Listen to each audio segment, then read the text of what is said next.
Ça, c'est ce que je déteste voir.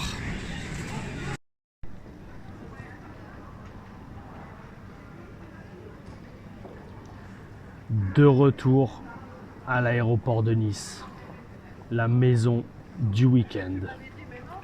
Aujourd'hui, enfin d'abord on va à Paris, j'allais dire aujourd'hui on va à Thaon-les-Vosges pour la Ligue nationale de catch. Mais avant ça, on va à Paris-Orly, vol dans une demi-heure. Ça va, pas trop matinal, le vol est à 8h55, bel esprit. Tenue complète, Ligue nationale de catch, bel esprit. NWO for life, OK New World Order, nouvel ordre mondial, grosse daube ça, niveau politique, grosse daube qui n'arrivera jamais. Mais niveau catch, c'était vraiment le bel esprit, quoi. Je pense que je dois faire peur aux gens habillés comme ça. C'est pas grave. Quand on est catcheur, on représente. Aouh.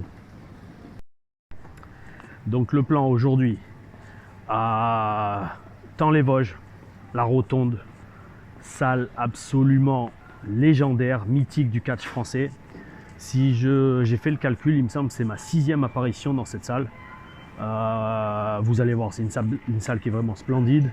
En plus, la Ligue nationale de catch, la LNC de mon frère d'armes, David Michel.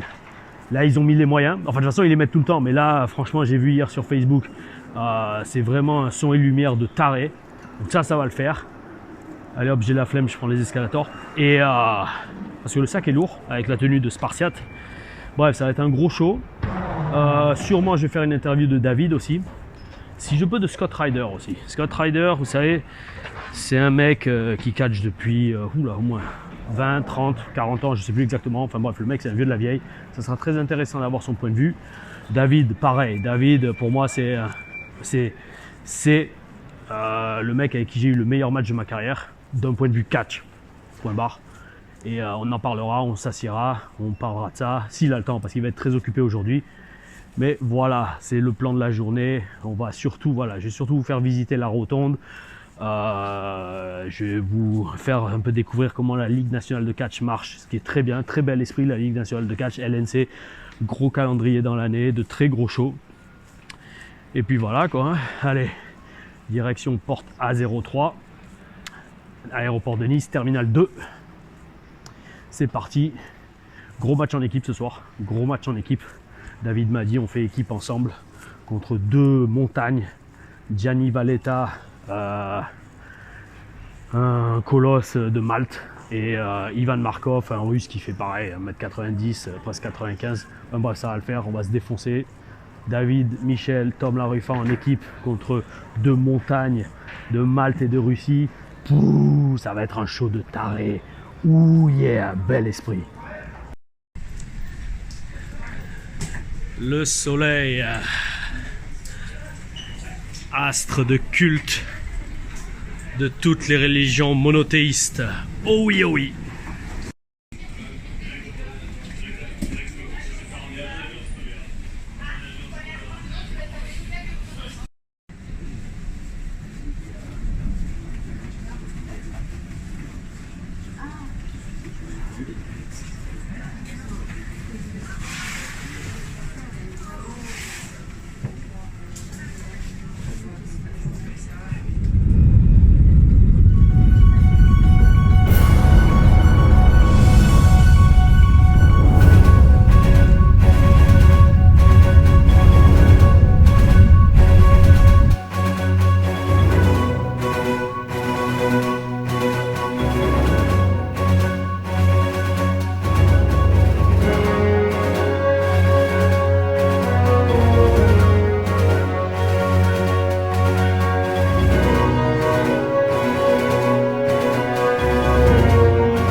du Intellipass, nous vous remercions d'avoir voyagé avec nous.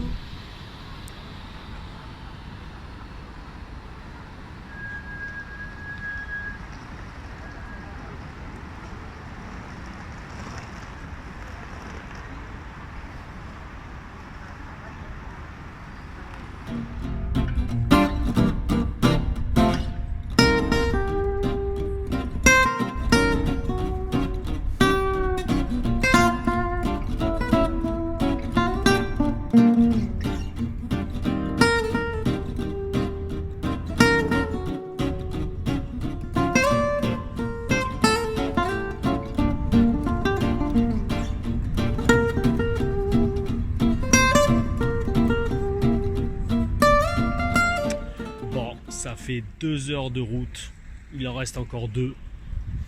Arrêt sur l'autoroute. Ah ouf, la vie de catcheur, toujours sur les routes, toujours en voyage. Bel esprit.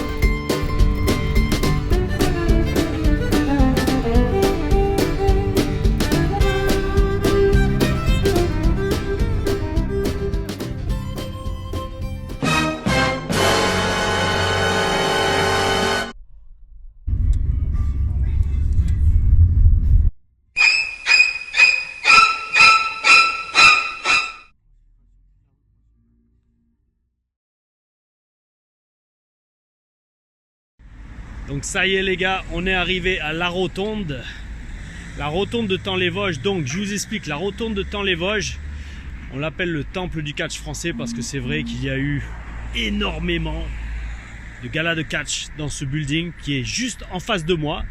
Je vais me retourner, vous allez voir la gueule qu'il a, c'est magnifique. Et donc moi ça fait 6 fois que j'y catch, j'ai perdu les comptes. Je vais jouer après cette séquence, enfin dans la vidéo je mettrai quelque part 2 ou 3 de mes matchs, peut-être les matchs en entier, peut-être des montages, on verra bien, ça sera au feeling. Mais franchement, allez, je vous laisse apprécier le truc, regardez la majestuosité du building.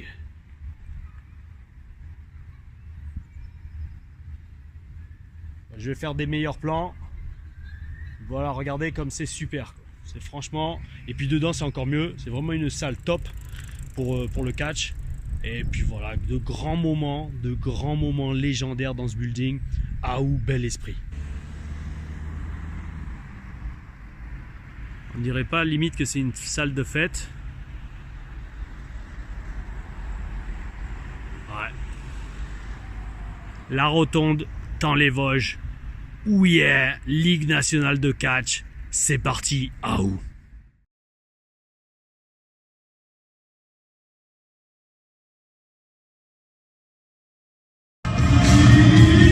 Je suis arrivé pile poil pour mon entrée pendant le filage. C'est bel esprit. Ici à la LNC, on répète les entrées avec David. Oh oui, oh oui. Donc ouais, comme je disais, un timing de fou. Je suis arrivé pour rentrer dans la salle juste quand on répétait mon entrée. Parce qu'ici à la Ligue nationale de catch, c'est très professionnel, on répète les entrées dans l'après-midi, c'est très bel esprit. On faisait des fois ça aussi à la WWE, c'est pas mal. Et donc là on est en train de répéter. Ben voilà, le timing était très bel esprit, oh oui. Bon, comme je vous disais, être dans ces vestiaires, ça rappelle énormément de souvenirs. Déjà primo... I'm so sorry. No worries, no worries, no worries. Donc comme je disais, être dans ce vestiaire, ça rappelle énormément de souvenirs. Là-bas, on avait fait une vidéo à l'époque pour catch.fr. D'ailleurs, petit instant confession. Il y avait un site de la WS à l'époque, la Wrestling Stars, qui s'appelait catch.fr. Et ben les vidéos, c'est moi qui les faisais. Oh oui, c'était Tom Laruffa qui faisait les vidéos. Et c'était bel esprit à l'époque. Déjà à l'époque, je kiffais faire des vidéos, mais je les faisais pas pour ma chaîne. Et donc en fait, c'était super parce que dans cette salle, je vous explique.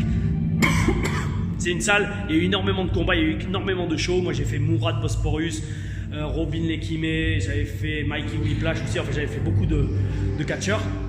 Et bref, ça permettait en fait de... J'ai un truc là, désolé. Ouais, donc je disais, j'avais fait beaucoup de catcheurs.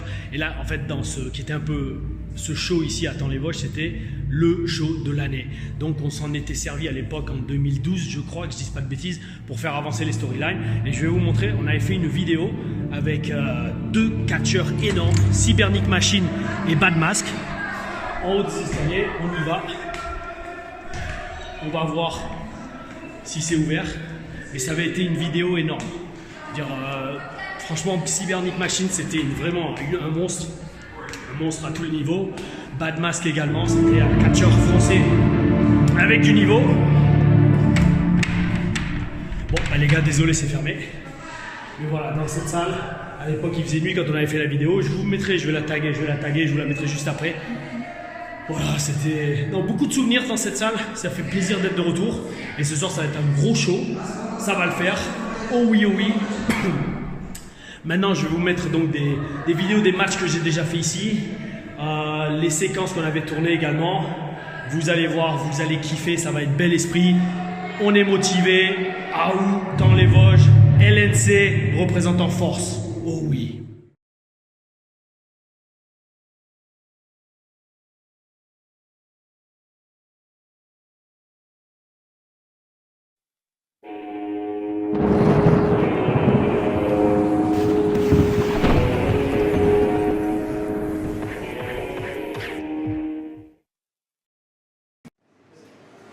Eh bien bonsoir, ici Lily en direct des backstage de la WS et je suis là pour vous pour les interviews surprises de Lily, session 2012. Alors suivez-moi, vous connaissez le principe. On va voir sur quel catcheur nous allons tomber ce soir. Et là, je vois Neige Gordon, Prince Zephy, actuel président de la WS, avec Emilio Sitossi et Max Angel. Alors bonsoir messieurs, excusez-moi de vous déranger. Bonsoir Lily. Alors vous êtes avec vos poulains? Eh oui, on est avec les poulains. Les poulains, ils auront fort à faire ce soir. Pour le match de ce soir, ouais. Ce soir, ils sont super loin, ils sont bien affûtés. Mais malheureusement, ce soir, ils affrontent Cybernic Machine et Bad Mask. C'est des adversaires très coriaces. Alors donc, on essaie de faire ce qu'on peut pour qu'ils arrivent à s'en sortir. Mais on sait qu'ils pourront s'en sortir. Ils sont forts, ils sont bien entraînés. Oui, et puis surtout, au moment c'est des flyers, il faut voler, hein, flying, hein, beaucoup de techniques. Yeah, we can do that. We can fly. Parce que nous, on connaît bien, avec Zephy, on a déjà rencontré Cybernic, on a rencontré Bad Mask. Vraiment, c'est du lourd, c'est du danger. Donc, beaucoup de souplesse. La jeunesse est avec vous, et là, vous pouvez y arriver. Eh bien, écoutez, bon courage messieurs, je ne vais pas vous déranger plus longtemps, merci en tout cas. À bientôt. À très bientôt, j'espère. Alors écoutez, maintenant nous allons tâcher de trouver Cybernic Machine et Bad Mask. A tout à l'heure.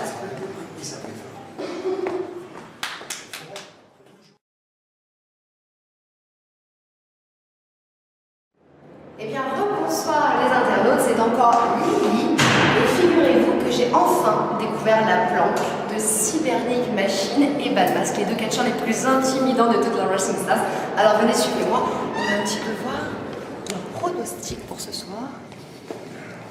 J'aimerais savoir également contre qui ils vont devoir lutter. Alors j'entends les voix.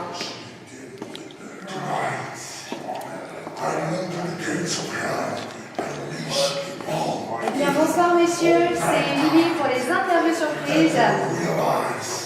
Messieurs, s'il vous plaît. Voilà, juste je peux pas mal d'animer parce que sinon nos internautes ne vont pas pouvoir vous voir. Alors j'aurais voulu vous poser 2-3 petites questions, s'il vous plaît, si vous me permettez. En ce qui concerne les pronostics de ce soir. What the hell are you doing in our sacred temple? You got that fucking done in the back of the line. Please will be submitted of Attends, hé! Retourne-y, il faut l'interview! Je vais les interviewer, bah t'as qu'à y aller, toi, c'est des grands malades. N'importe quoi. Et je savais ça, on me demande d'interroger un peu, c'est les interviewer, Jean-Pierre Pénaud, les deux plus grands intimidants dans le monde.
est pro, soit on l'est pas. Et ça, c'est le boulot bien fait, c'est bel esprit.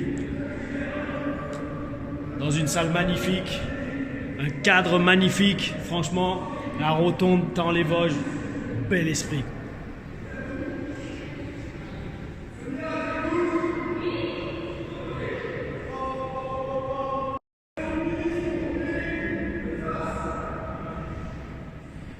Parce qu'en fait, on n'imagine pas, rien qu'une entrée en catch, j'ai la gorge sèche, j'ai rien bu du voyage, il faut déjà y boire. L'eau c'est important les jeunes. On n'imagine pas. Là en fait quand je parle il y a un écho, bel esprit, je suis en plein au centre. Franchement l'architecture de ce bâtiment, c'est vraiment spécial. Quand j'ai fait Aou dans le ring, il y a eu un écho, un truc de fou. Bref, tout ça pour vous dire, on ne se rend pas compte, mais une entrée c'est très important en catch et ça doit être réglé, millimétré, chorégraphié à la seconde près. Croyez-moi. Oh oui, oh oui.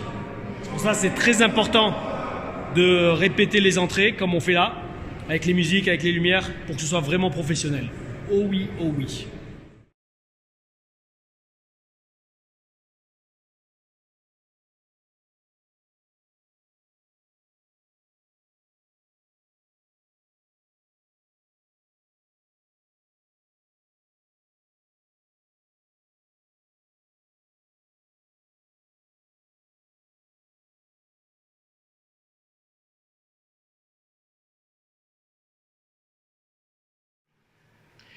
Salut tout le monde, salut les amis. Alors, très grand invité aujourd'hui, ce soir, ici à la Rotonde avec moi. Un catcheur que je respecte énormément. Je vais le laisser se présenter, mais je pense que beaucoup le connaissent déjà. Et avant de continuer, je tiens à dire que Scott, on s'est souvent affronté dans le ring.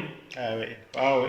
Il y a même eu une époque, je me souviens, c'était à partir de 2008 jusqu'à 2010-2011, ben en fait on avait on va dire des problèmes personnels. Ouais, on peut dire qu'on se détestait.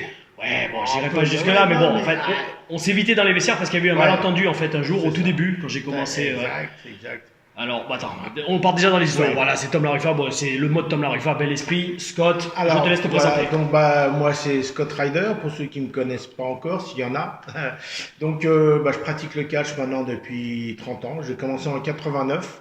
Donc, voilà, j'ai eu l'opportunité de commencer. Alors, je raconte toujours un petit peu la petite histoire de comment j'ai commencé. Hein, donc, après, j'allais te poser la question. Hein. D'accord, ok, voilà. très bien. Non, mais donc, voilà. J'ai eu la chance de commencer. En fait, je suis issu du rugby, donc je pratiquais le rugby. J'aimais bien la bagarre, tout ça. Et j'ai eu la chance de faire du bras de fer. Pour une petite anecdote, j'ai été champion de bras de fer de ma catégorie en moins de 110 kilos à l'époque de bras de fer.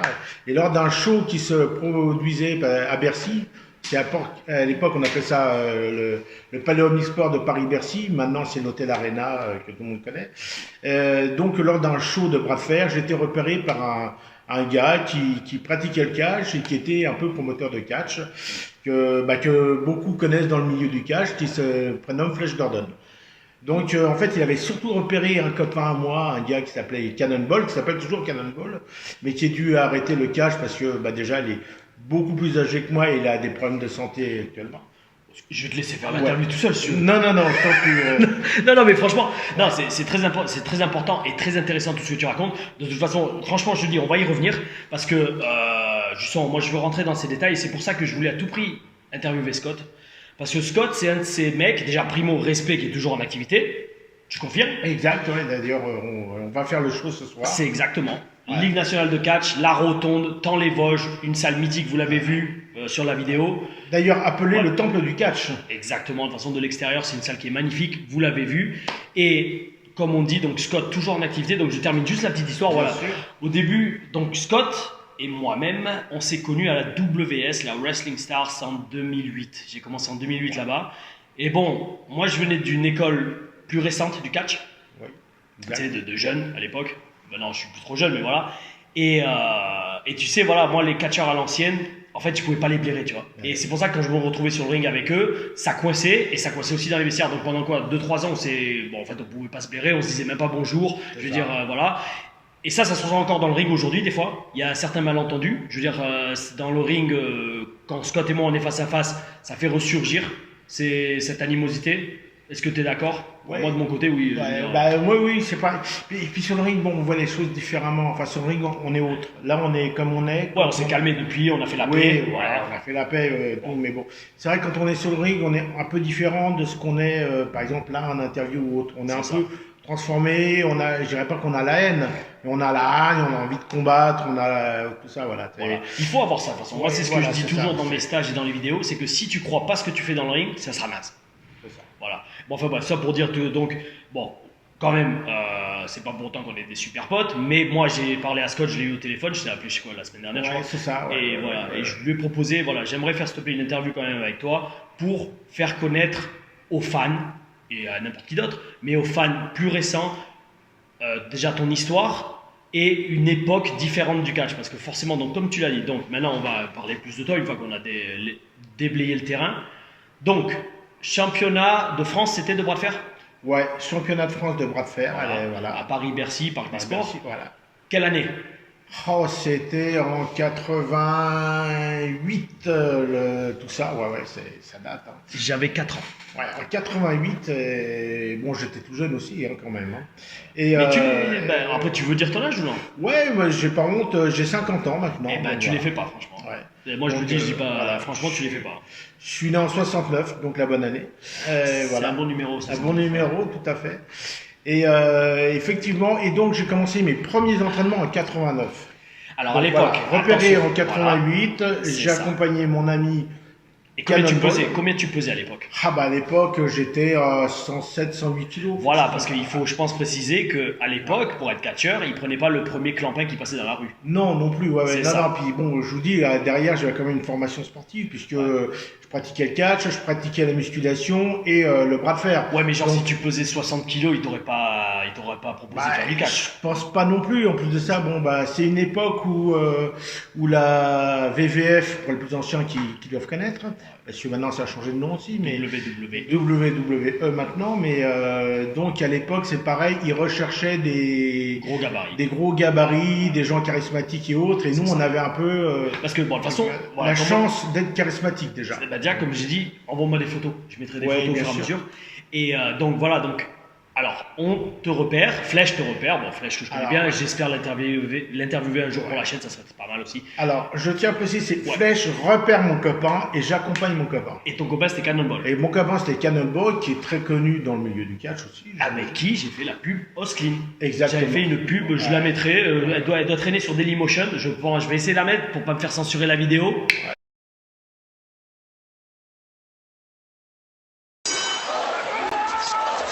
Osclean, le nettoyant surpuissant 100% efficace. Osclean, sa force est dans sa nature. Un acheté, un offert. Osclean, sa force est dans sa nature. Mais non, voilà, et donc je l'accompagne et tout, et puis on commence nos premiers entraînements dans des vieilles salles de boxe à Paris. Sur un ring de boxe. Sur un ring de boxe et autres, dans vraiment une vieille salle, hein, et qui faisait les entraînements. Et alors, moi j'ai connu des gens comme Popov, comment il y avait Robert Torres, il y avait, enfin c'est des gens, des anciens du catch, parce que c'est ce qu'on appelait l'âge d'or du catch de l'époque. Donc là c'est en 89 tu me dis. Ouais, 89 je commence mes premiers entraînements. Est-ce que le catch à l'époque est encore à la télé, ou il y avait Eurosport ou pas encore? Alors non, il n'y a pas encore Eurosport mais ça commence très peu de temps après. Hein, d'accord. Voilà. Donc c'est surtout des shows le week-end à travers toute la France.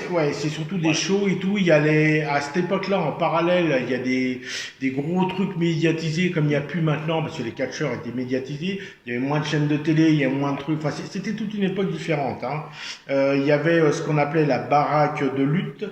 Dans les foires, donc ça c'était les catcheurs un peu de seconde catégorie qui étaient là-dedans, mais qui ils affrontaient quoi, le public? Alors, ils affrontaient certaines personnes du public, mais souvent c'était entre eux. D'accord, pour pas les blesser, mais sinon après, tu vas. C'est logique, c'est logique. Donc il fallait que les gens du public aient une carte comme quoi ils pratiquaient des sports d'arts martiaux. Ce qui est logique. Parce que sinon après t'es dans la cambouise. Il y a eu des accidents et tout. C'est ça. Mais bon, je répète encore, c'était une autre époque. Il ne faut pas comparer avec ce qui se passe aujourd'hui, ce qui se produit. Ah oui, non, mais justement, c'est pour ça. Et à l'époque, il n'y avait pas d'école de catch. Voilà, c'est pour ça que c'est bien d'entendre ça de la part d'un mec qui a vécu ça, parce que aujourd'hui, tout est accessible grâce à Internet. Mais cette époque-là, franchement, c'est très très peu répertorié, très peu filmé. Donc il faut demander à des gens comme ça et immortaliser leur expérience, parce que sinon ça va disparaître. Alors quelque part, le catch de cette époque-là, en fait, on était plus ou moins chapeauté par un catcheur ou vous avez des écuries. Il y avait ce qu'on appelait des écuries, voilà, exactement. Et donc quand on avait un catcheur qui nous repérait ou autre, et ben il y avait un genre d'affiliation, et puis il nous prenait un peu sous son aile, et puis il nous entraînait, voilà, donc on pouvait démarrer comme ça. Alors question, combien de temps tu t'es entraîné avant de commencer sur les shows? Alors moi personnellement, moi 2 ans. Alors 2 ans d'entraînement, alors combien de fois par semaine? En catch pur, à 3 à 4 fois par semaine, juste en catch. Ah, c'était balèze. Après on avait la musculation, on avait des choses comme ça qui étaient individuelles.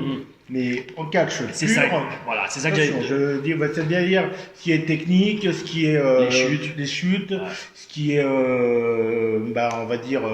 Oui, showman, oui, et puis après voilà, aussi travailler son personnage. Voilà. Alors à l'époque, on n'avait pas de personnage. C'est-à-dire qu'on arrivait, on était tous plus ou moins en survêt, habillés de sport, mais il n'était pas question de personnage. Ah d'accord, donc 80, alors si tu as commencé en 89, 2 ans d'entraînement 90, 91. Ouais, alors, et après, donc, comment que j'ai été introduit plus ou moins dans les shows. T'as introduit? Ouais, m'a introduit dans le catch. Ouais, dans le catch. Et ben en fait, j'ai accompagné mon copain Cannonball, j'étais un peu son gérant, manager et j'ai commencé comme ça. D'accord. Et j'ai commencé à faire quelques interventions dans des combats classique. Donc, et c'est comme en plus, ça. à l'époque, c'était à l'ancienne, genre t'intervenais au feeling. C'est ça. Il n'y a vraiment rien de prévu, c'est vraiment au feeling. Mais à l'époque, c'était chaud parce que le public était plus réactif que maintenant, plus méchant. Les gens montaient sur le ring, on prenait des canettes de bière si les canettes n'étaient pas interdites. Voilà, et puis j'imagine qu'ils devaient boire aussi pas mal. Voilà, puis bon, on faisait beaucoup plus de ce qu'on appelait à l'époque du catch de foire. Alors ça n'a rien de, mais c'est-à-dire qu'il y avait beaucoup de foires organisées et voilà, on faisait du catch en extérieur où il y avait des foires de tout, cochons, saucisses, enfin même des grandes fêtes, attention, Alors bon, petite question, qu'est-ce qui a été le plus dur pour toi à apprendre en catch? Le plus dur, c'était les chutes. Avec ton passé avec mon passé, c'est le plus dur pour moi à acquérir, c'était les chutes. Donc la chute avant, j'ai jamais réussi à la faire comme il faut. Il fallait bouger. Donc fallait, et puis bon, en plus de ça, on était lourd, on n'était pas très souple parce que comme on s'entraînait beaucoup en musculation, comme tous ceux qui pratiquent la musculation, les muscles ont tendance à comment on va dire se raidir et puis tu travailles pas l'explosivité. Voilà, c'est ça. On travaille pas trop la souplesse, donc maintenant dans les écoles on travaille ça différemment. Mais à l'époque non, on pensait qu'il fallait être gros, balèze, mais du coup après on s'adaptait. C'est même pas que vous pensiez, c'est que c'est ce qu'on vous demandait, et c'est ce qui marchait. C'est pour ça que moi dans les vidéos, je vous ai montré, j'en avais fait une pour Noël, où je leur montre, enfin que j'avais posté le 31 janvier, où je leur montrais moi le genre d'entraînement que je fais. Oui bien sûr je fais de la muscu, mais ça, moi vu que c'est un catch différent qu'on fait aujourd'hui et que je fais pas 110 kg aussi, moi je travaille énormément les sauts de tête, les roulades, la souplesse. Moi ça dépend le catch que vous voulez faire, enfin si vous voulez faire du catch. Puis après ça dépend des catégories de personnes et comment qu'on est fait. Un gars de 70 kg peut être très bon en voltigeur, un gars de 110 kg sera pas bon en voltigeur. C'est ça, exactement. Après on adapte à son gabarit, à son gabarit, et là tu vas être d'accord, à son personnage. Et à son personnage. Alors en parlant de personnage, je pense que de toute façon c'est assez... Tu t'es pas levé, peut-être ils ont pas vu ce que tu as. Non, mais je peux le faire. Donc, voilà. Il a un magnifique kilt, et comme à l'écossaise, il n'a rien en dessous. Voilà, alors... en fait, pour les shows, pour la censure, si je porte un caleçon en dessous. Voilà. Mais sinon, si un jour vous le croisez dans la rue... Je le porte de façon traditionnelle, comme ça doit se porter... voilà. Alors pourquoi Exactement. Alors où, quand, comment? Alors en fait, rapproche-toi un peu. Je pense que tu t'es un peu décalé. Voilà. T'inquiète pas, je vais pas te frapper. Non, mais je voudrais pas que tu tombes amoureux non plus. C'est pour ça. Non, tu sais, le rose dans les cheveux, peut-être avec les cheveux longs, blonds, mais le rose dans les cheveux, non, pas trop. Donc, alors pour en venir, mon premier personnage, comme j'avais pas de look, j'avais rien. Et ben en fait, j'étais un peu hard rocker à l'époque. Donc j'avais un vieux jean sur lequel j'ai collé des patchs et tout. machin, et un espèce de t-shirt. Photo à l'appui, bien sûr. Que je donnerai. Voilà. Et donc, c'était un de mes premiers looks de catch. Donc, voilà, c'était un jean et tout. Et même au tout départ. Plutôt biker. Ouais, c'était ça. J'étais plutôt biker à la base. Bon, ça a duré pendant 2-3 ans, là, en accompagnant mon copain Cannonball et tout le bazar. J'avais même des Santiago, des vrais Santiago. J'avais pas de chaussures de catch à l'époque. Donc c'était assez chaud, assez dur. Pour donner les coups de pied, c'était bon, après voilà, c'était l'ancienne, c'est différent. C'était. Les mecs étaient durs au mal, comme on dit. Voilà. Et après, je me suis cherché un personnage. Comme je suis fan de Astérix et autres, j'ai essayé de faire le Gaulois. Ouais. Donc j'ai voulu me faire appeler Lyonix. Donc pourquoi? Parce que j'aime les lions. D'ailleurs, vous voyez, le tatouage de lion. Ouais. Donc Lyon plus côté gaulois Lyonix. Donc voilà.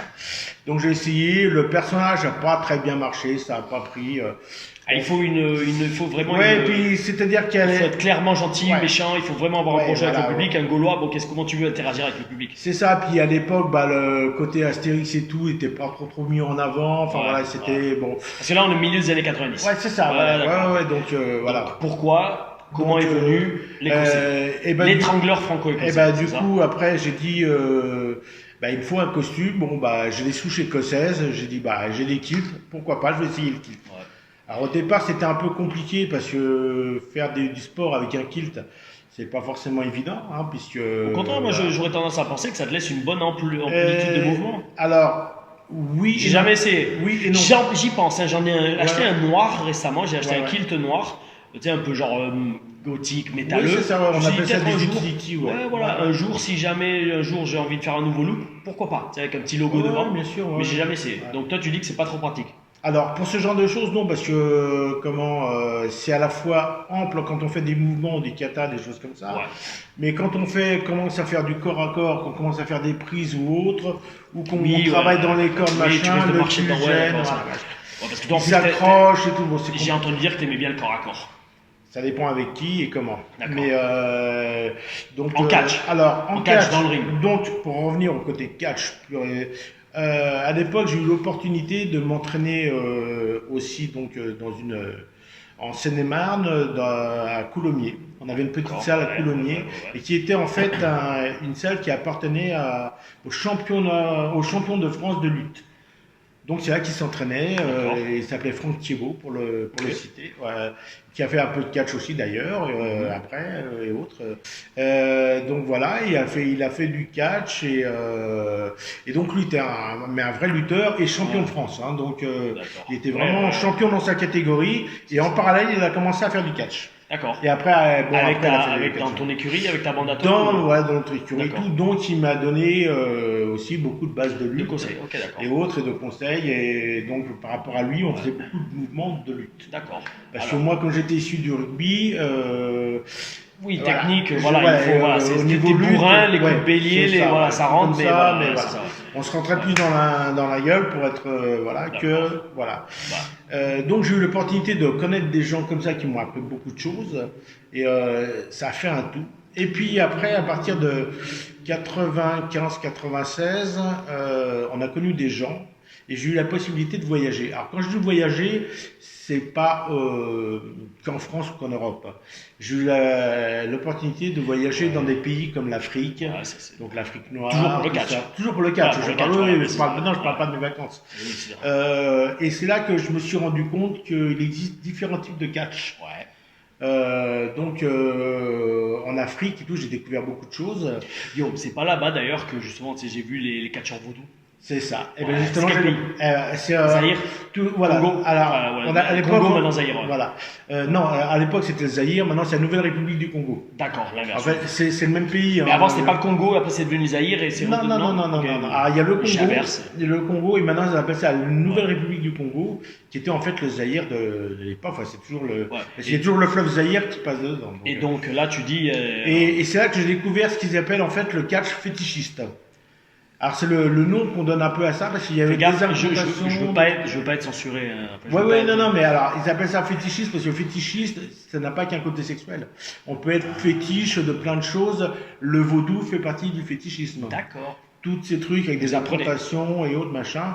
Et donc, voilà, il y a un catch qui se pratique différemment dans plein de pays. J'ai eu l'occasion aussi de catcher avec des Japonais ou autres, des gens. Là, c'est encore un autre type de catch. T'es allé catcher à l'époque en Allemagne? En Allemagne, alors oui, il y avait des gros tournois. Voilà. Alors, c'est des tournois qui duraient entre 30 et 45 jours. Alors, attends, j'explique juste, voilà. Donc, en fait, à l'époque, donc milieu des années 90 toujours. Ouais, c'est ça, ouais. Enfin, ouais, c'est ça, ouais. Voilà. En Allemagne, en Autriche, il y avait de très gros promoteurs, Otto Vance, qui avait d'autres, Peter, Peter, j'ai oublié son nom, Peter, bon, je retrouverai. Bref, il y avait de gros promoteurs qui organisaient, comme tu dis, des tournois qui duraient entre 30 et 60 jours, c'est-à-dire tous les jours pendant 60 jours, du catch tous les soirs, dans un chapiteau. C'est ça, sous chapiteau, ouais. Et c'était tous les jours du boulot. Et de gros chapiteaux. Voilà. Et souvent, ce qui se faisait aussi, c'est les catcheurs américains de la WWF, soit dans leur saison off, soit quand ils étaient partis de la WWF, venaient en Europe catcher lors de ces tournois. Parce que c'était pour l'expérience et pour le boulot, c'était énorme. Et c'est là-bas que toi ou des mecs comme Flash Gordon aussi ont rencontré les Chris Benoit, les Owen Hart aussi. Tous ces... Razor Ramon. Voilà, qui s'appelait pas Razor Ramon. Cowboy Long. Cowboy Long à l'époque, ouais. Enfin, il y en a eu d'autres. Ted DiBiase, le Million Dollar Man. Ouais, enfin, il y en a eu plein qui sont passés... avec nous, et en fait c'était une espèce d'école, on va dire, mondiale du catch. C'est ça, voilà. C'est-à-dire tous les Japonais envoyaient leurs jeunes catcheurs pour qu'ils se fassent leurs dents. Ça venait du monde entier, parce que voilà, et des gars faisaient des petits séjours de une semaine, 15 jours ou un mois, mais tout le monde ne catchait pas tous les soirs. Voilà. Donc ça tournait et autres, et ce qui faisait oui, parce qu'on peut pas catcher 7 jours sur 7. C'est pas possible. Mais il y avait des spectacles différents tous les soirs, et c'est pour ça que il y avait des gens là-bas dans le public qui venaient eux tous les soirs. Ça c'est bien. Voilà, il y avait vraiment des récurrents. Il y avait peut-être des abonnements, non? Il y avait des abonnements, il y avait des choses comme ça. Enfin voilà, donc. Et par rapport à ça, dans cette même période, je crois, c'est Flèche qui décroche Eurosport. C'est ça. En même temps, voilà. Donc Flèche décroche Eurosport, une grosse chaîne de télévision. Il y avait ITF, je crois, en deuxième partie de soirée. Mais ça, c'était plus dans les années 80.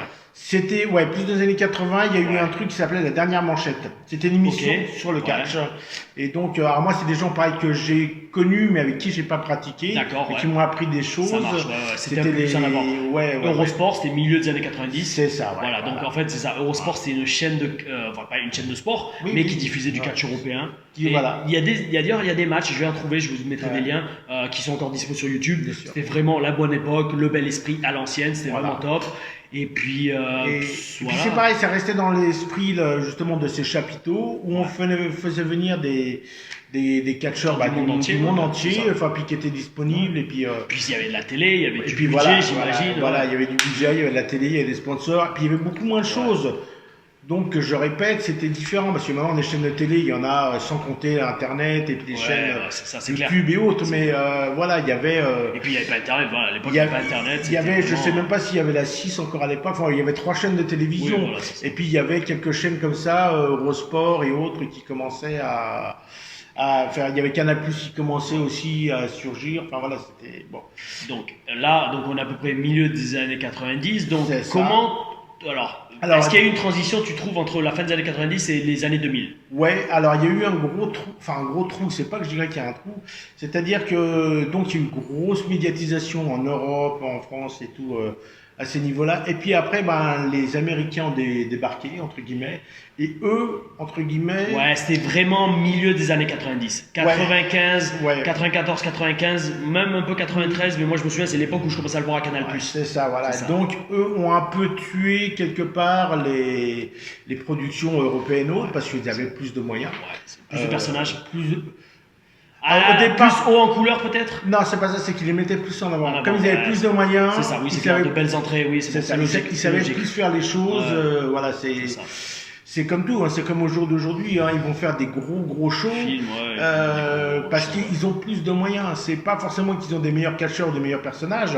Il y a un plus bel emballage. Voilà, je les dénigre pas, c'est des gens de, voilà, mais C'est que comme toutes les grosses productions américaines, ils ont plus de moyens, ils se donnent plus les moyens, ils sont cotés en bourse, c'est des productions. Donc enfin, il y a eu un voilà. trou, tu disais, à peu près. Ouais, genre- voilà. Alors médiatiquement, donc il y a eu un gros trou. Comme c'était un gros trou médiatique, bon, on continue à faire des shows et autres, mais voilà, on n'en parlait plus dans les. Ouais, ça restait dans juste les- des shows locaux, ouais, d'accord, il y a ouais. moins d'exposition médiatique. Voilà. Et alors moi j'interviens parce que moi j'ai très bien connu White Storm, Ouais. je le connais toujours d'ailleurs, Bien c'est sûr. un pote, Marc Sébir, Ouais. moi aussi je l'ai bien connu, Bien sûr. et très grand catcheur avec qui j'ai eu de très gros matchs. Alors, Et- voilà, pour ouais. si je peux me permettre, Vas-y, pour la vas-y, petite permets-toi, pour la petite anecdote, Tu as 50 ans, ouais. je te dois le respect. Notre ami donc Marc, voilà, ben, je l'ai rencontré, c'est moi qui lui ai fait pratiquer ses premiers stages. D'accord. Parce Quelle qu'elle- année à peu près? Alors Ah, 2003, 2000. ouais, un truc comme ça, Parce que ouais. c'est ça. Ouais, ouais. Parce que moi ce qu'on m'a dit, voilà, c'est à l'époque WS, encore une fois c'est pas qu'on s'est connu. Alors, si je peux me permettre encore, la WS, au départ. Heureusement qu'on ne catch pas l'un contre l'autre Ouais, ce soir. Non, non, mais historiquement, c'est juste pour faire reprendre un peu. Historiquement, en fait, c'était la EWC, la European Wrestling Fédération. Vous pouvez vérifier que les origines écossaises de Scott ressortent très fortes dès qu'il se met à parler en anglais. C'est ça, c'est ça. Ça devient très bien. C'est ça, Et c'est naturel. Donc, c'était la donc FEC, aussi Fédération Européenne de Catch, qui était localisée en Suisse. Fais gaffe, tu fais du bruit Pardon. avec le micro. De là. Touche autre chose si tu Ouais, veux toucher ouais. quelque chose.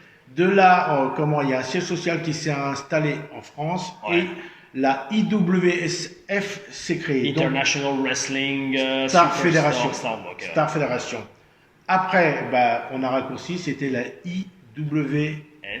Et après c'est devenu. Attends, laisse-moi deviner.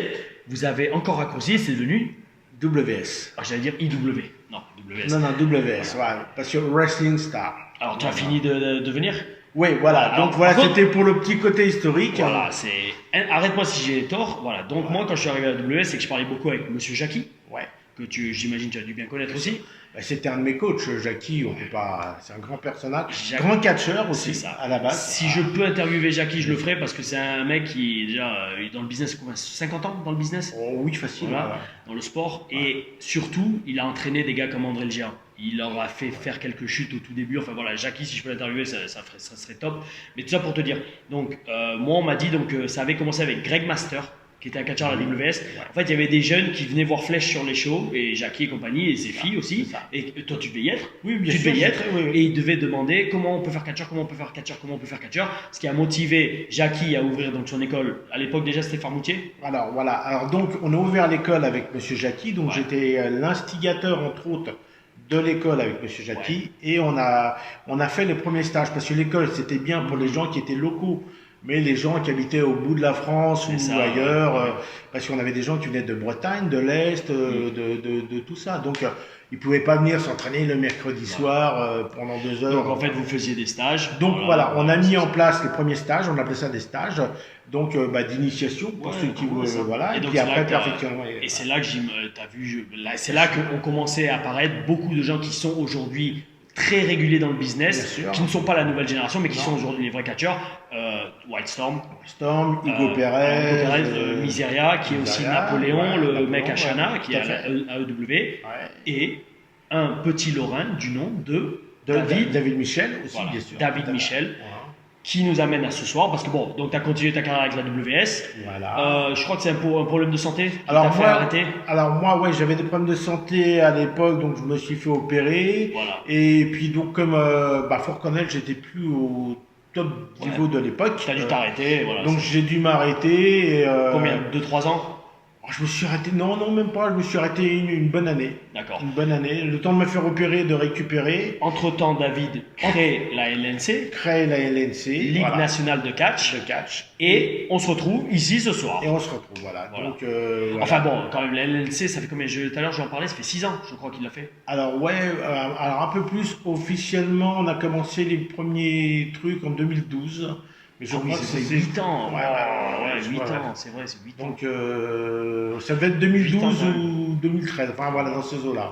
Et donc, alors... Et puis donc voilà, je suis passé à la Ligue nationale de catch, donc la LNC. Et voilà. Et franchement, la LNC, moi, j'adore cette fédé parce que c'est du catch comme j'aime, du catch familial, du catch qui marche dans tous les cas, et quand même un bon calendrier sur l'année quand même. un bon calendrier sur l'année, et en plus de ça, contrairement, enfin pas contrairement, mais je veux dire, par rapport à ce que j'ai vécu moi, David Michel, avec qui j'ai des animosités aussi parfois. Ouais, normal, mais faut reconnaître. Dans le ring, on se lâche. Ouais. Mais il faut reconnaître qu'au niveau de la fédération puis des gens qui entourent le truc, oui, on très professionnel. Ouais, on privilège les shows et puis le spectacle que voilà. Parce que je connais beaucoup qui auraient pu avoir les moyens, qui ne sont pas donné les moyens. Qui sera arrêté, oui, c'est clair. De toute façon, moi, c'est un truc. Bon, si je peux, je vais essayer de l'interviewer, David, parce que là, il est très occupé. Mais comme je l'ai montré tout à l'heure, quand je suis arrivé, c'est très pro. Tu répètes les entrées, là, tu vois le décor est magnifique. Ici, attends les Vosges, dans la rotonde. Et attends, un autre truc aussi, c'est que. Voilà, David, en plus, c'est un catcheur, donc le mec, il sait. Il y a beaucoup des fois de promoteurs qui sont promoteurs, mais ils n'ont jamais vraiment fait de catch à haut niveau, ou en tout cas de catch vraiment régulièrement. David, moi, je peux le dire, je l'ai affronté des dizaines et des dizaines de fois. C'est un mec qui sait catcher, c'est probablement, il est dans mon top 3 du catch. Et en plus, maintenant, niveau promoteur, il est dans le top 3 aussi des promoteurs pour qui j'ai catché. Donc, franchement, David Michel, c'était un bon gars, c'est vraiment pour moi un frère d'armes. Il permet de faire vivre le catch beaucoup, notamment dans l'Est de la France pour l'instant. Ouais, dans l'Est de la France, parce que. Pourquoi l'Est de la France? Parce qu'il est du Sud-Est. Il est d'ici, ouais. Et ça marche bien. D'ici, ouais, ça marche bien. Et pour des raisons professionnelles, c'est plus facile d'organiser dans une région, on va dire. Ouais, quand tu as un réseau qui se forme. C'est logique. Et que, parce que le problème des autres catcheurs, ils veulent aller à droite et à gauche, mais il n'y a pas de promo, il n'y a rien. Donc ils font des salles de 250, 300 personnes avec du mal en disant. Ouais, sauf à Nice avec la nuit du catch. D'ailleurs, le 11 avril, la nuit du catch numéro 3. Un jour, je ferai venir la bande à David. C'est juste qu'il est tout le temps occupé, mais je ferai descendre. On fera un show de la nuit du catch avec l'équipe LNC. Ça sera top. Bon Scott, franchement, c'est juste que je veux pas non plus que ça dure trop longtemps parce que j'ai peut-être plus de batterie et puis on va laisser chauffer. Oui, c'est clair. Dernière question, parce que moi c'est un truc que je veux adresser quand même. Tu sais, moi je viens d'une époque où Internet commençait à mousser et tu sais, beaucoup de gens critiquaient Scott Ryder en disant que son catch n'est pas spectaculaire, tout ça, machin truc. Je vais dire mon avis, après tu donnes ta version de fait. Moi, un truc que j'ai appris avec le temps, c'est en voyant de catcher des mecs comme Scott, des mecs de sa génération, et surtout avec l'âge et les blessures, on se rend compte que le meilleur match, c'est peut-être pas forcément le match où il y a le plus de prises, mais c'est le match où le public gueule le plus. Et je peux vous dire un truc, quand j'étais à la WS et que j'avais 25 ans, que tous les soirs j'y allais, je me brûlais les baloches à faire 50 000 prises dans mes matchs et qu'au final ça m'a valu 2 opérations du genou, mais qu'au final, à l'époque, j'entendais le public qui faisait plus de bruit, à part pour le Aou. Aou, il marchait. Mais je voyais un mec comme Scott, Flèche, Zephy, tout ça, qui faisait du catch propre, mais de poids lourd, donc pas avec des prises dans tous les sens, mais que le public était debout à chacun de leurs matchs. Avec le recul, maintenant, je me dis, ces mecs-là, ils avaient tout compris. Donc, qu'est-ce que tu as à dire là-dessus? Est-ce que tu as quelque chose à rajouter? Pourquoi tu catches comme tu le fais? Et puis voilà. En fait, ce que je rajouterais, c'est-à-dire qu'on... Donc en fait, j'ai eu raison dans ce que je dis. Oui, mais tout à fait. Donc je sais de quoi je parle un peu. Ouais, exactement. Donc 13 ans de carrière, 5 ans professionnel aux États-Unis à la télé, des stages à travers toute l'Europe, des combats à travers tout le monde, Japon, Pakistan. Ça forme. On a beau dire. Merci, Scott, merci. Moi, les anciens, pour moi, j'ai commencé, j'étais tout jeune. Les anciens m'ont dit, pour faire un catcheur, il faut compter une dizaine d'années. J'aurais dit, fuck, et tout, je m'entraîne tous les jours. Eh ben non. Tu aurais dit carrément fuck? Oui. Ah, t'as dit comme ça? Ouais. Et après, ils t'ont mis dans une prise, ils t'ont tordu, là. Ouais, non, puis à l'époque, il y avait ce qu'on appelait les bourreurs. C'est-à-dire, alors eux, ils vous pétaient les trucs et tout. Ils payaient pas de mine, mais ils étaient là, ils vous crassaient. C'était des lutteurs. Des vrais lutteurs et des bourreurs, on appelait ça à l'époque. Ils bourraient bien. Tu t'es bien fait bourrer, toi. Ouais, alors moi, ça allait parce que. Tu savais te défendre? Oui, puis. T'aimais pas trop te faire bourrer? Puis j'étais pas le méchant. D'accord. Donc j'étais un peu rebelle, mais pas méchant. D'accord. Donc voilà, alors méchant, faut bien comprendre. T'es pas con. Ouais, c'est ça. J'étais pas là pour les descendre, pour piquer leur place. C'est ça, t'es là pour travailler. J'étais là pour travailler, pour faire un complément, puis j'apprenais. J'ai toujours aimé apprendre et j'apprends toujours et j'adore ça. Bon. Et on en apprend encore, malgré l'âge. On en apprend et tout. Moi, franchement, je me souviens, c'est l'année dernière. Là aussi, j'ai halluciné. On a fait un match à 6. Le match a duré 45 minutes. Non, mais c'est ça. Et là, moi, ce soir-là, même moi, je me disais. En fait, on s'amusait, le public s'amusait. On se rentrait dans la gueule aussi. Bien sûr. Et le match a duré 45 minutes. Le public l'a pas vu passer. C'était énorme. Et là, je me suis dit, mec, c'est peut-être le match le plus long de ma carrière que j'ai jamais fait. Et c'était l'année dernière. Après 12 ans de carrière. Donc, on en apprend tous les jours. Donc Scott, vas-y, donc ton style de catch et ça Ouais, sera la dernière donc, question. donc pour mon style de catch, eh ben en fait, on va dire comme on peut, c'est avec les années et tout, l'arthrose, tout le bazar, les problèmes musculaires, La tout ce route, qu'on veut 4 heures sur de la route aujourd'hui. route, ouais, tout, enfin tout. Et 4 heures cette nuit pour Et rentrer. en plus, voilà, et avec les combats en plus en même temps. Donc avec les années, on a un catch différent. Mais vous verrez, dans tout ce que vous ferez dans la vie, on pense différemment à 20 ans, qu'à 30 ans, qu'à 40, qu'à 50, etc. Et dans le catch, c'est pareil, quand on peut perdurer et quand on a une grande carrière. Et donc, si on veut perdurer, si on veut être bon, il faut savoir s'adapter et rester dans le, comment on va dire, dans le système. Donc, il faut adapter son catch à ce qu'on est et être, on va dire, pas forcément le plus fort ni le plus technique, mais correspondre à son personnage. Et rendre le public heureux. Et rendre le public heureux ou énervé comme toi, mais qu'à la fin de la soirée, ils aient passé un bon moment. Si les gens sentent que vous êtes vrai à tous les niveaux, eh ben c'est gagné. Après, restez comme vous êtes, n'essayez pas d'imiter d'autres catcheurs ou d'autres personnes. Faut trouver son style. Trouvez votre style et ben au fur et à mesure du temps, vous l'amplifiez, vous le travaillez, voilà, restez vous-même. C'est le seul conseil que je pourrais vous donner. Ouais, voilà. Sur ce, Attends, je vais fermer la vidéo. Bon, vous avez vu, je suis en tenue de catch parce que là, on va aller s'entraîner direct après. C'est un peu tendu. Bon, Scott, alors, moi, voilà, merci déjà pour cette interview. Ce que j'apprécie énormément, c'est des mecs comme ça qui catchent depuis plus de 30 ans, mec 50 ans, il est toujours là, il représente. T'aimes toujours le catch? Ah bah oui, sinon je serais pas là. Hein. Exactement, et ça je respecte total. Et gentiment, des mecs comme ça, faut respecter. Ouais. Qu'on aime pas, on s'en bat les steaks. Je veux dire, c'est tellement rare des gens en France avec cette expérience, ce savoir et voilà cette histoire qu'il faut respecter. Dernière question, Scott, est-ce que tu as le bel esprit? Ah bah ouais. On est obligé, hein. De toute façon, si on n'a pas un bon esprit, on ne perdure pas. Le bel esprit, pas le bon esprit. Non, le bel esprit. Parce que mon ancien coéquipier, peut-être encore à nouveau, Marcus Louis disait le bon esprit quand je l'ai vu à San Francisco. Non, c'est le bel esprit. Alors, on peut avoir un bon esprit, mais le bel esprit, c'est un peu différent. Ah, c'est totalement différent. Voilà, mais comme je vous dis, si vous avez un bel esprit, vous durerez dans le cas. Si vous n'avez pas un bel esprit, vous ferez une carrière très courte. Voilà, et même si vous avez le bel esprit dans la vie tout court, ça va le faire. Les mecs, merci d'avoir regardé. Dites merci à Scott. Moi, j'applaudis quand même, respect, parce que quand même, 30 ans de carrière, je sais pas dans quel état je serai dans 17 ans. T'imagines, je te rattraperai dans 17 ans. C'est encore plus que ce que j'ai déjà fait dans le catch. C'est un truc énorme. Mais il faut comprendre les chiffres, même si les chiffres, ça veut rien dire. Les années, c'est que dalle. C'est juste, tu sais que une année, c'est en fait, c'est la Terre qui tourne autour du Soleil. Les gens, ils sont là contents à dire, c'est le nouvel an, là. Mais en fait, non, la Terre a fini de tourner autour du Soleil et ça se partit pour un tour. Non, les mecs. Mais bon, bref, allez. Merci, on va s'échauffer. Bon show à toi. Merci à tout le monde. Voilà. Et puis, allez, à la revoyure. Ça marche, ok. Allez. Ciao, les gars.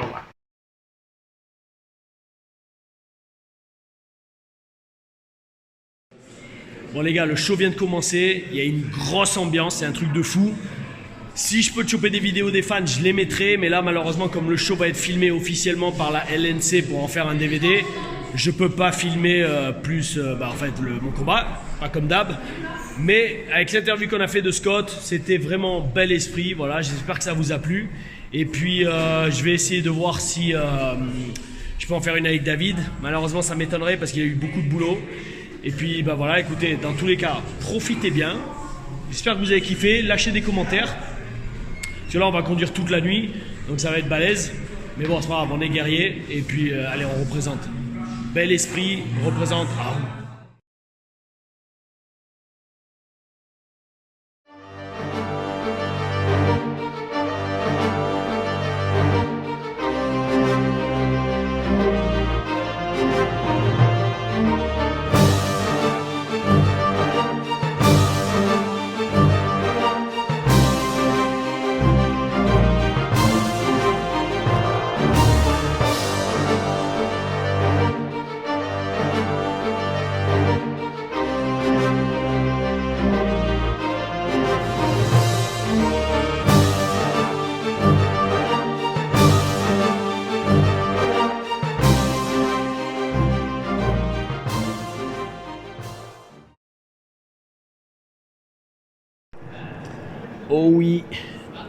Oh oui les amis, il est 3h30 du matin Le show est terminé, comme vous le voyez, la salle est vide.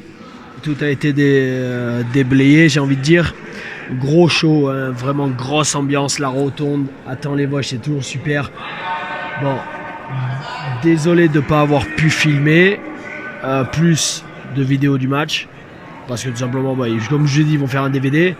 Malheureusement, bon, je suis un peu déçu, j'ai pas pu faire l'interview de David Michel parce qu'il était trop occupé là aujourd'hui, ce qui est logique. C'était un gros show qui promet de bonnes choses pour l'avenir.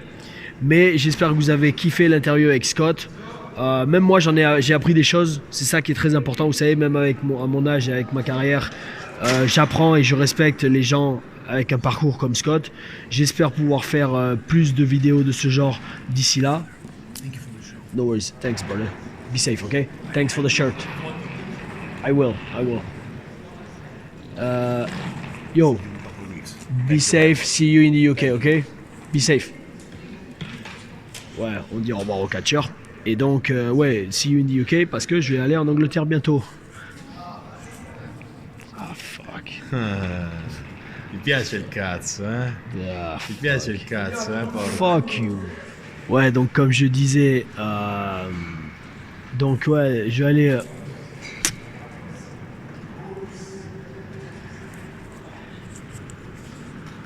Donc comme je disais, prochaine aventure catch, ça sera en Angleterre dans 2 ou 3 semaines.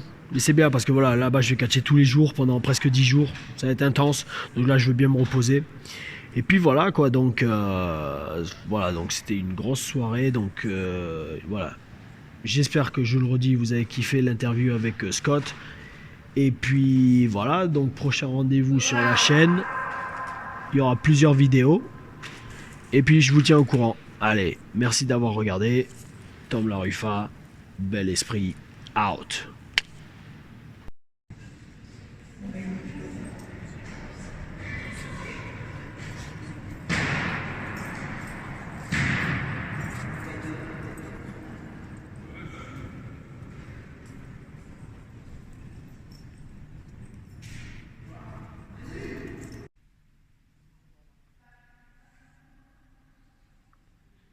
Le calme après la tempête. Au revoir la rotonde, peut-être à l'année prochaine.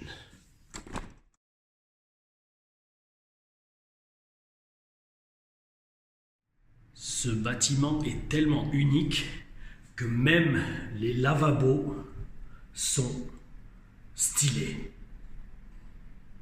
Limite on dirait de l'émeraude.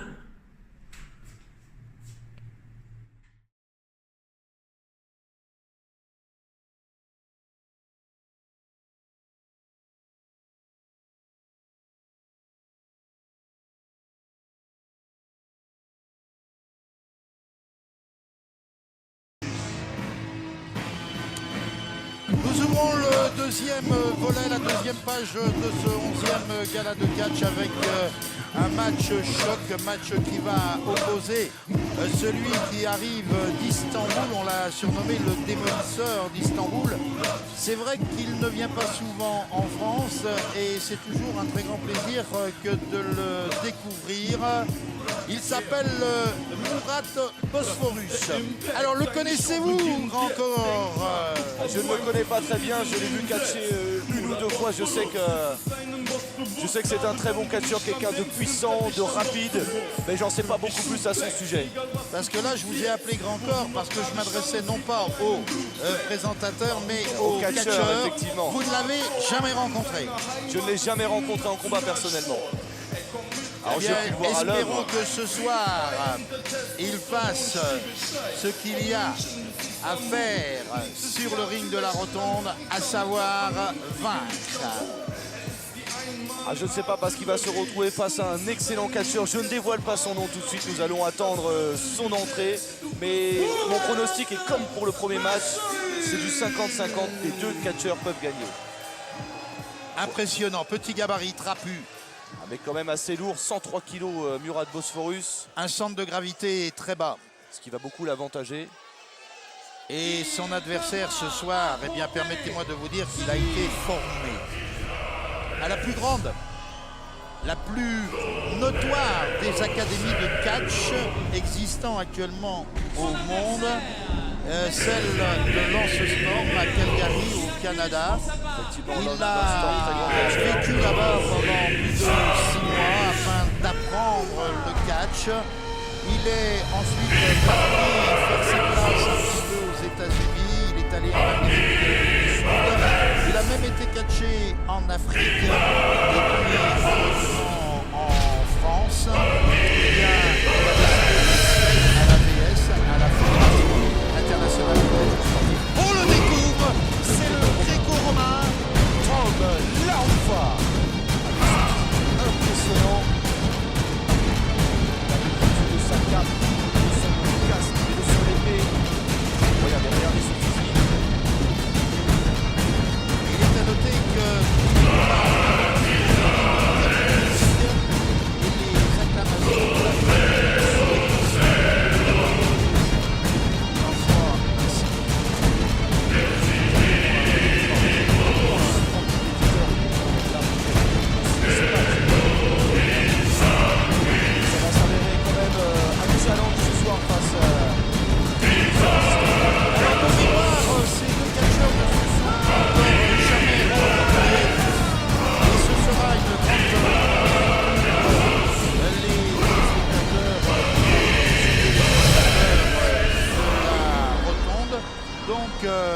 finalement un très bon choix de la part de l'EST central et puis de la VS, la Fédération internationale de catch sportif, que de mettre face à face ces deux catcheurs. Laurent Perrin, le présentateur ring, est en train de rappeler les différents poids des catcheurs. Et c'est ce que nous allons faire également. Donc Murat Bosphorus, 103 kg. Et Tom Larufa, 88 kg. Donc là encore, il y a 15 kg d'écart. Est-ce que ces 15 kilos vont avoir une certaine importance? Dominique, d'après toi, est-ce que les 15 kilos vont être décisifs dans... Non. À mon avis, ça va se jouer sur autre chose, parce que d'un côté nous avons Murat avec la force et de l'autre côté nous avons l'agilité et quand même de la force avec Tom Larufa. Donc ça va se jouer plutôt à ce niveau-là. Moi, ce qui m'impressionne le plus chez Murat, c'est ce centre de gravité qui est très bas. Effectivement, il est plus difficile de le faire chuter et puis c'est un gabarit impressionnant. 103 kilos, il faut les faire tomber quand même. On va voir si Tom Larufa va trouver... Et voilà, Tom Larufa qui exprime et qui s'exprime au travers d'un cri et qui a fait maintenant le tour du monde. C'est le fameux Aou. Et vous entendez peut-être en fond sonore le public de Thaon-les-Vosges qui reprend tous en chœur. Tom Larufa avec une marque de fair play. Oh là, la claque. Pas très sportif, Murat Bosphorus.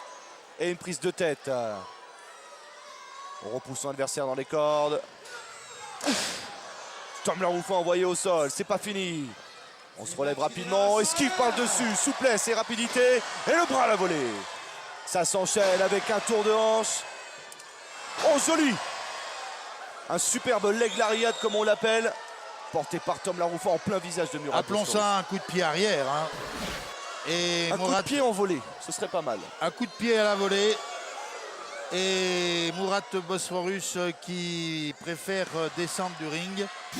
C'est une solution puisque hors du ring, il est compté 10. Attention, il a donc 10 secondes, mais Tom Larufa n'a pas l'intention de le laisser reprendre son souffle. Ah, il a été malin, Murat Bosphorus, il a été très malin. Il a entraîné Tom Larufa dehors avec lui. Il est remonté en premier dans le ring et il reprend ainsi l'avantage. Malin ce Murat quand même. Attention, projection. Tour de hanche porté par Tom Larufa.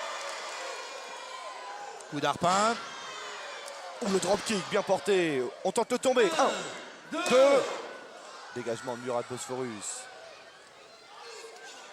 Et on laisse pas son adversaire se reposer. On tente d'enchaîner Murat qui revient. Projection. Esquive. Double esquive. Ouf. Et on court. 1, 2. Manchette.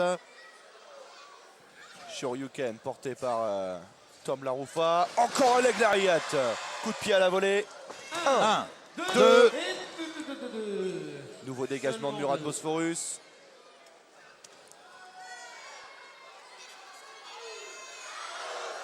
On a pu voir une des prises favorites de Tom Laroufa il y a quelques instants.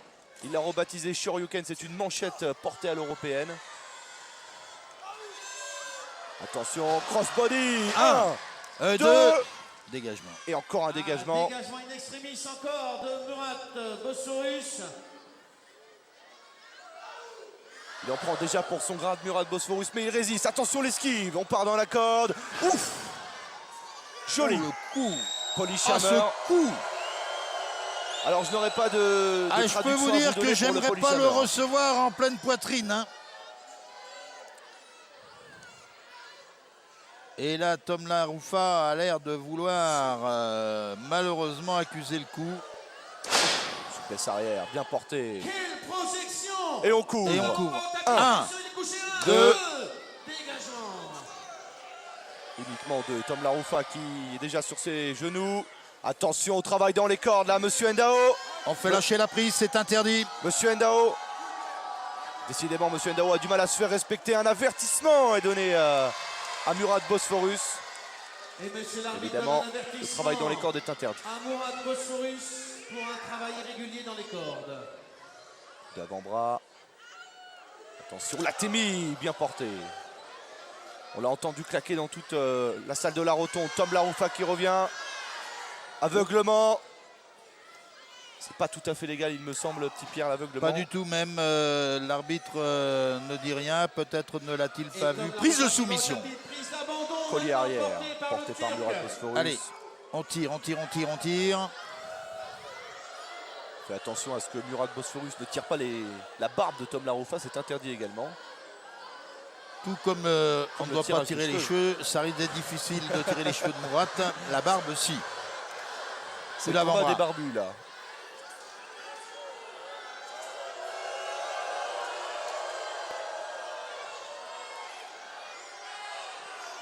Tom Laroufa qui revient avec des coups de coude. C'est dû à toi, à moi. Coup de coude. Ouh, joli Atemi. Tom Laroufa qui réplique.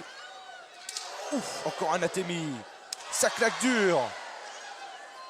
Atemi. C'est à celui qui résistera le plus longtemps. Encore un Atemi de Murat.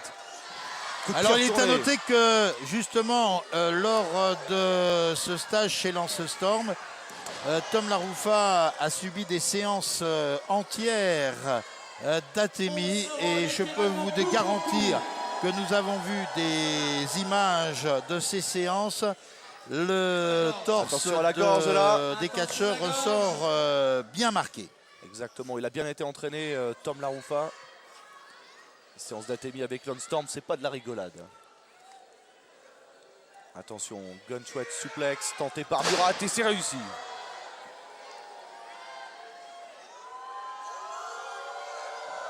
Alors Murat que nous prépare-t-il une descente de coude. Et Murat Bosphorus qui en a appelé. Et on court. 1, 2 et dégagement. Tom Laroufa toujours dans le match.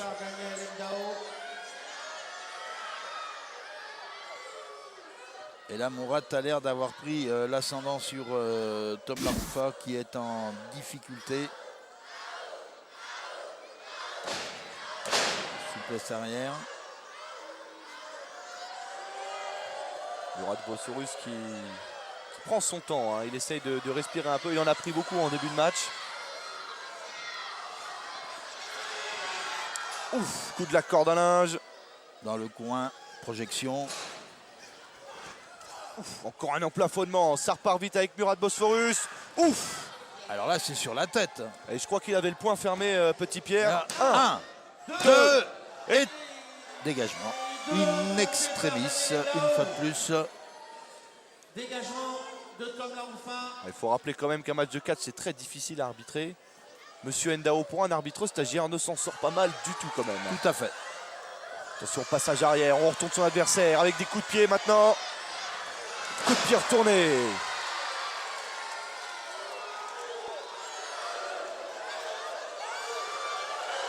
Tom Laroufa. La corde à linge contrée. Attention, Murat Bosphorus. Souplesse. Belly to belly overhead suplex. C'est une souplesse qu'on apprend à la lutte. Je tiens à le préciser, petite information. Et c'est ce qui rappelle qu'au niveau du catch, c'est un regroupement des différents sports de combat, dont la lutte, le pancrace. Je tiens à signaler, alors ça je suis au courant par contre, Murat Bosphorus a quand même fait pratiquer la lutte pendant près de 7 ans je crois. Bah, il a le gabarit pour, donc il n'y a pas de miracle. Le contraire m'aurait même étonné.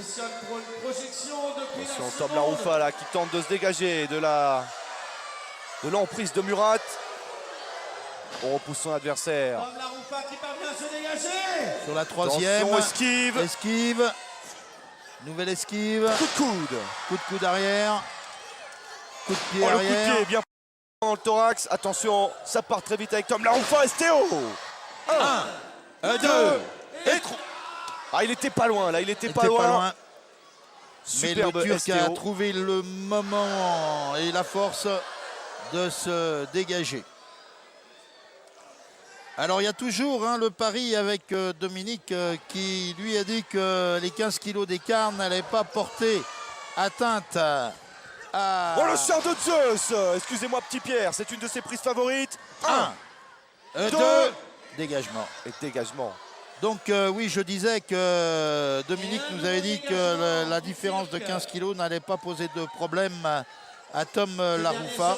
Tom Laroufa qui ceinture par l'arrière. Attention, on tente une souplesse. C'est contré par Murat. Passe derrière, souplesse allemande. 1, 2, dégagement. Encore un dégagement de Tom Laroufa. Il trouve le courage dans les encouragements du public, je pense. Il trouve la volonté de se dégager. Et un geste qui en dit long. Geste qui signale au public que maintenant il est à point.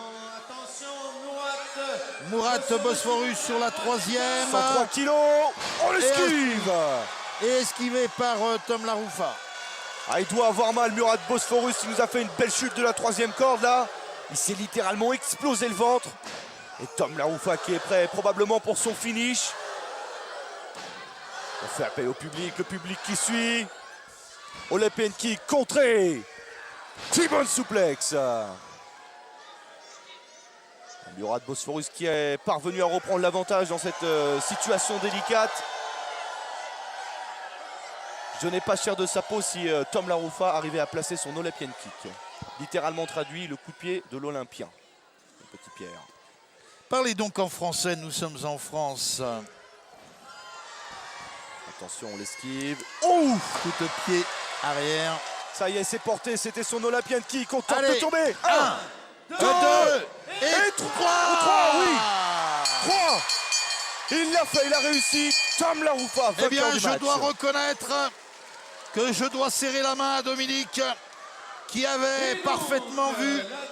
Dominique qui a dit que les 15 kilos qui séparaient les deux combattants, les deux catcheurs, n'étaient pas un problème. Bravo Dominique, tu avais vu juste. Exactement, très bon pronostic, bravo Dominique. Ah, mais c'est un fin connaisseur de catch, il faut se méfier. Le vainqueur de ce match, Match, magnifique match avec victoire du gréco-romain Tom Laroufa.